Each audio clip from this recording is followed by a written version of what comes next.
Chiamo sul palco Enrico Foglia, che è director e co-founder del Regenerative Marketing Institute.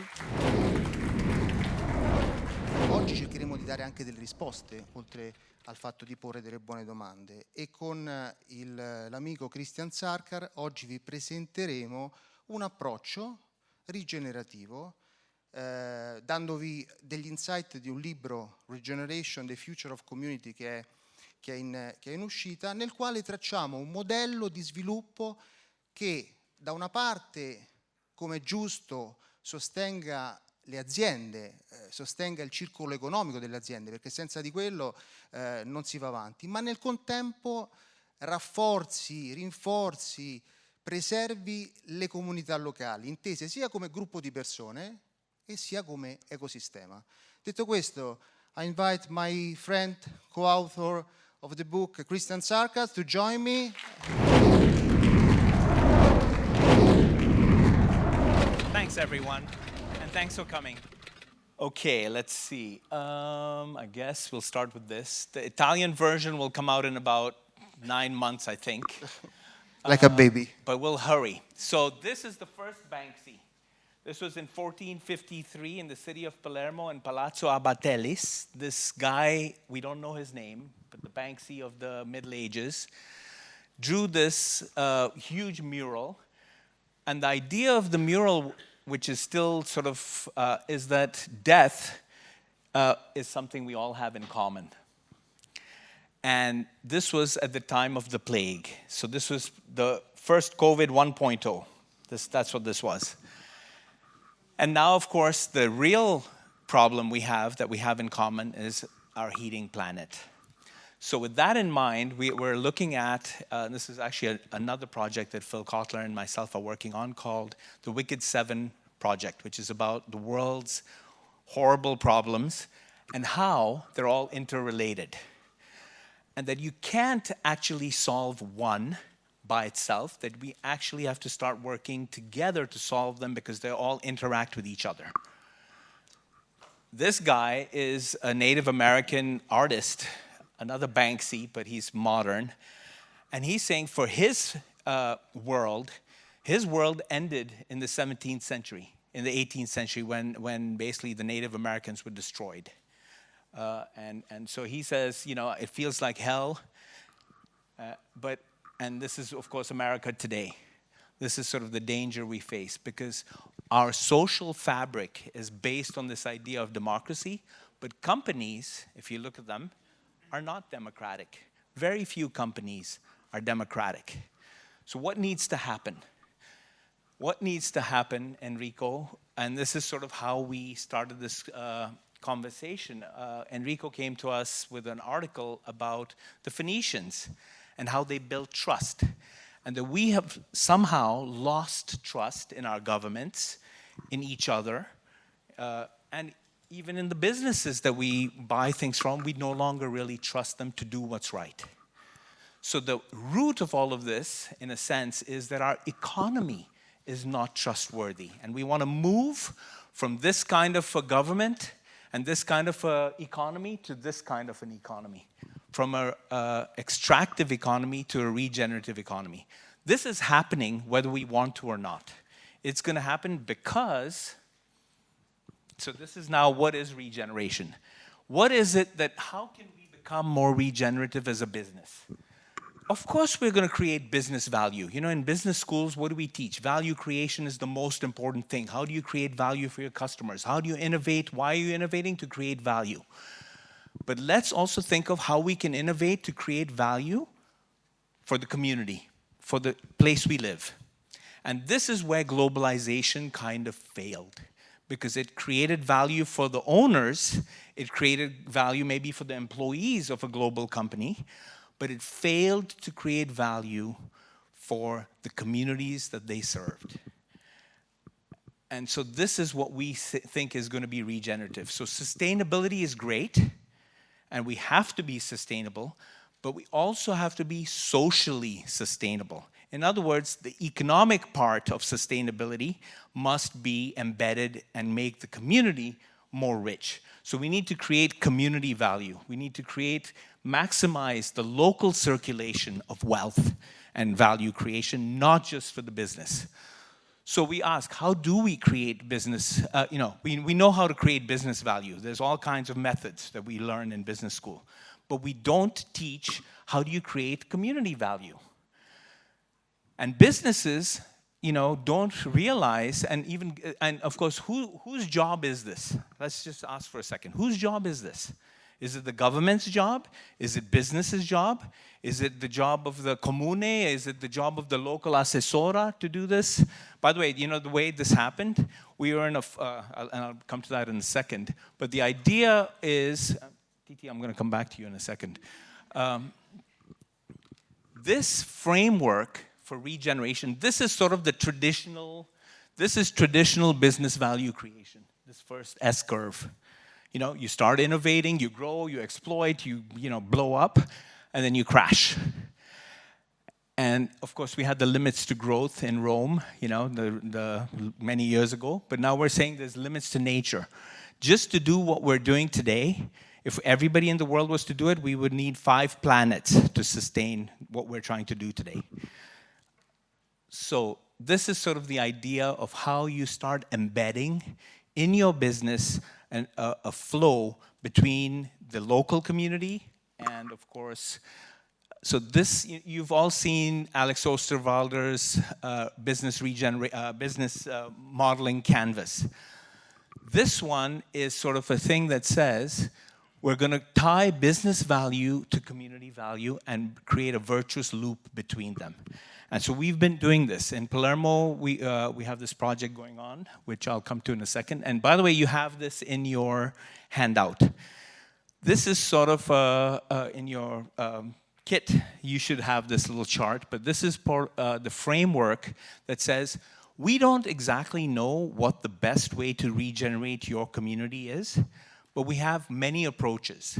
And your community, whichever you live, whether it's Rome as a city, or Athens, or Palermo as a city, based on what you have in your neighborhood, in your community, you need an approach that works for you. So it's not a one approach size fits all. With that in mind, I'm going to talk to you for a second, and I want Enrico to talk about for a second about Palermo. Well, we do it in Palermo, yes. I switch in Italian, so I will be more impressive to you. Sono sicuro che vi starete domandando, ok, bei grafici, belle parole, ma poi questa roba si applica al mondo reale o è una serie di fantasie hippie che verrebbero supportate anche dall'outfit? Your outfit support the hippie approach. That's not true. I mean, we have 2 concrete example, abbiamo 2 esempi, 2 case history di realtà che stanno già applicando questo approccio con successo. È chiaro che le stiamo monitorando al mondo chi già ha aderito in maniera spontanea a qualcosa ben prima che noi parlassimo di tutto quello che abbiamo visto prima. E vi farò 2 esempi distanti anni luce l'uno dall'altro. Questo qua è una no profit in Palermo. Il business qual è? Perché qui partiamo sempre da un business. Al fresco, giardino e bistrò, poi capirete perché si chiama al fresco.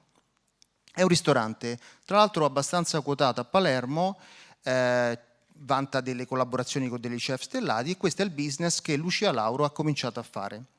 Poi che cosa è successo? Qual è la parte di rigenerazione che Lucia ha deciso di implementare? Ha cominciato ad insegnare a delle persone in carcere a fare biscotti cotti in fragranza, pure qui straordinario nome. Questi ragazzi e ragazzi, questi uomini e donne che sono in carcere cucinano e preparano biscotti sulla ricetta di uno chef stellato. Lei ha cominciato a venderli al proprio ristorante, grande successo, oggi è in 12 paesi, lo vende attraverso i supermercati, ha iniziato un e-commerce. Non solo, da lì l'appetito che mangiando, scusatemi, stiamo parlando di food, ha creato un'offerta riguardo l'ospitalità, ha creato un servizio di catering. E chi impiega in questi business collaterali che lei ha sviluppato? Impiega le persone detenute che una volta uscite in maniera naturale vanno a ricoprire le posizioni all'interno del suo business. Per cui cosa ha fatto? Cosa sta mettendo in piedi lei? Lei ha rigenerato la giustizia, perché ha spezzato quel circolo vizioso che fa sì che una persona che è in detenzione, quando esce non trova lavoro, delinque e torna dentro, in una maniera che per noi è splendidamente e 100% rigenerativa. Adesso parliamo di una realtà all'opposto.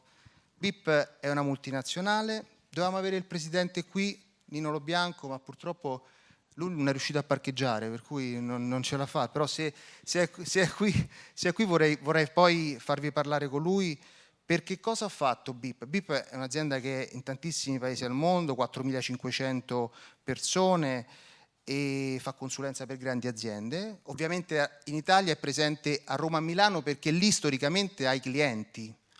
Cosa fa il 20 maggio 2022? Tra l'altro settimana dell'anniversario dei 30 anni della strage di Capaci. Apre una sede a Palermo. E questi sono i miei colleghi, perché io collaboro con BIP, i quali sono i primi assunti, o diciamo le prime persone che già vivevano lì, perché lo smart working ha fatto sì che molte persone tornassero al sud, ma invece di fine del Covid farli tornare a Milano, a Torino, BIP gli crea l'ufficio. Parliamo per cui di un'azienda del nord che va al sud, ma non in maniera diciamo estrattiva, cioè non si va lì perché la vita costa meno o perché il costo del lavoro è meno, si va lì perché le persone che lavorano nella propria città sono più felici. E noi stiamo osservando dai primi giorni che queste persone esprimono una energia, una voglia di fare, anche un valore per l'azienda, perché poi è importante questo, che è straordinario. Tra l'altro c'è un piano per fare in modo che le persone lì, che anche altri gruppi di ragazze e ragazzi che oggi studiano all'università possano acquisire alcune delle technicality che BIP ha come business, tra cui cyber security, tra cui la parte di sostenibilità. Stiamo lavorando con le università locali per fare in modo che questi ragazzi un giorno possano lavorare nella sede di BIP Palermo o possono scegliere di andare in altre aziende o possono scegliere di andare al nord, ma una scelta, non imposizione. E per cui dal nostro punto di vista siamo molto orgogliosi, perché questo è un esempio avvenuto a Palermo sotto i nostri occhi, nel quale io anche ho collaborato personalmente, di progetto rigenerativo. Okay, so what we heard right now was the story of Alfresco Bistro and BIP, which I should put in here somewhere, but those are two separate stories. What if we looked at the city as a theater where we could bring these stories together and have them work together? That's what this community wealth building is about. It's about bringing together the entrepreneurs, the thinkers who want to work together, because here's the other problem. People don't want to work together. This is our biggest flaw that we have, not just in the Mediterranean, not just in Palermo, but everywhere. We find it very difficult to work together. And yet, the only way forward, if we want to get out with our common problems that we have to find a way. I mean, right now, our countries are going further and further apart. We're electing people in our governments who are polarizing, who want to separate us. And yet, we need to learn to collaborate, to work together to make things happen. How do we make that happen? The way we ended up in Palermo is Cetina Martorana here, the assessora, basically was in a Zoom call with Enrico, me, Philip Kotler, and Luca Orlando. And basically, they convinced Philip Kotler to send us to Palermo. So one day we're sitting in Holland, the next day we're in Palermo. But the idea was, how do we bring people together? We interviewed now something like 215 people, and different people, different executives, entrepreneurs, kids in college, and another 200 and something people in the streets about what Palermo needs to do. And this is sort of what the three questions were. The three questions were, okay, because COVID has destroyed our tourist economy, how do we bring that back in a more regenerative way? How do we bring back regenerative tourism? If you read about Barcelona just last week, they said, we're not going to have cruise ships so much because cruise ships are not regenerative. We need people who come, stay, learn, educate themselves, enjoy the art, and spend money that's circulated not just with the tour operator, but with the local community. How do we do that? Second, how do we expand the economy beyond tourism? By the way, these same questions apply to Rome as well, because at a certain point, tourism is going to die. It's going to drop off. And it's going to be much more expensive to take a plane flight. There's not going to be any Ryanairs anymore. I can tell you that. It's in another 5 years, there's not going to be a Ryanair. And what needs to be done for the real challenges of the future? So we tried to answer these three questions. This is sort of the process we followed. And I'm just going to give you a small glimpse of some of the answers that we came up with. We want to do regenerative tourism.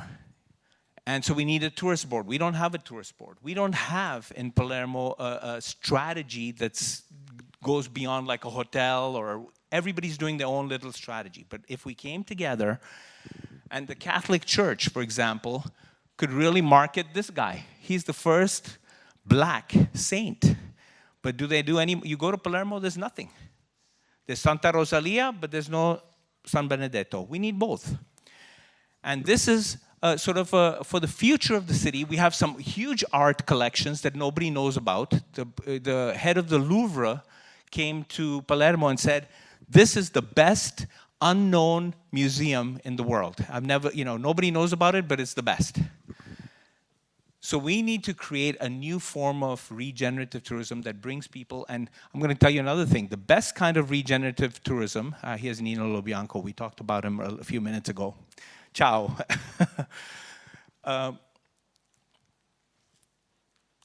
Regenerative digitalization. One of the things that everybody talks about is how do we build digital platforms for the entrepreneurs, for the city. But the idea would be, how do we build a community platform that is owned and managed not necessarily by the city, but by a co-op that's not Amazon, that's not owned by a Silicon Valley VC guy, but really as a co-op. So it's public value. And if you do that, and let's say you build one for Palermo, and you build one for Napoli, and you build one for Bari, it can be the same exact platform. And this platform can be shared and scaled across all of southern Italy and really all of Italy. But our governments don't have the imagination maybe to do this. And our venture capitalists and the Silicon Valley guys, they don't want to do it for the public, they want to do it for themselves. But there has to be a way to build community digital platforms. And I think this is going to be the future of mutual aid, where communities start building their own platforms. And finally, the big, big problems of Palermo, which is really the big, big problems of the EU. What happens when 150 million immigrants want to come north because we've destroyed the planet? What happens? So we came up with some ideas. One is you have to, Elon Musk, before you go to Mars, let's make the Sahara green again. And that can be done. There's actually ways to terraform the Sahara. 2, manufacturing. And by the way, the Chinese are already doing this. But what about the European companies? They are shifting the manufacturing from the Far East to Northern Africa. Because when you build economic employment in Northern Africa, they're going to stay there and not come to North. And so the Chinese manufacturing companies, I'll tell you one that's doing it, is called Lianfeng, and it's a Hong Kong company. They're now in Morocco building their manufacturing of fast fashion in Morocco. And that's reducing the carbon footprint by 80%. This is the real question. And, the real reason nothing is happening is because we don't make our decisions based on facts. we make our decisions based on ideology. So if I'm left, I have an ideology. If I'm right, I have an ideology. But we don't really make our decisions based on what's best for our common home. So the idea, this is something, in fact, where's Mr. Bombacino? Bombacino. He left. Okay, great. We were talking about the idea that the lens that you wear, so BNP Paribas has a financial lens that they look at the world with. If we can't get a wider lens, we can't really solve problems properly. And so the idea then is, let's not make this our new normal. This is the problem, right? We don't want to have, we need to do something different. And that's why this conference and this kind of thinking is very important. Thanks, Enrico. Thanks, Christian. If you agree, let's get back to BIP, because we may talk about why we consider this a regenerative project. Nino Bianco, President of...